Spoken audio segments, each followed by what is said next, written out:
If we consider the analogy of an oil spill, so you have a hole in the ground and then oil leaking out everywhere. And so people spend a lot of attention on cleaning up the oil. They have all these different methods. And that's essentially like treating end-stage cancer, trying to block it from invading our environment or our beaches or our fish. But the truth is, we'll continue to clean up oil if we don't go after the source and plug the hole.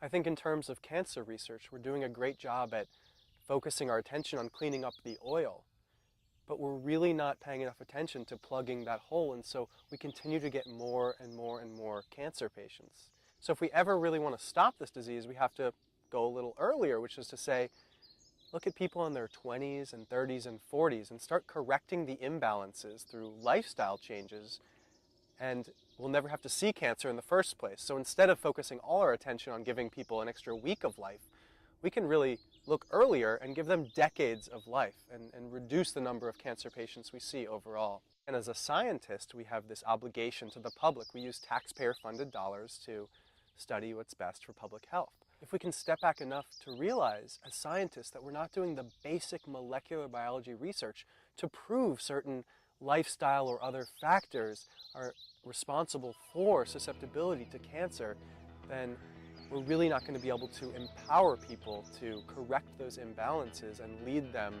to a healthier life overall, which doesn't just mean less cancer. You're talking less heart disease and diabetes and Alzheimer's and all sorts of diseases. It's not about this solution to that problem. It's about, in general, starting to question things and taking control of our own lives.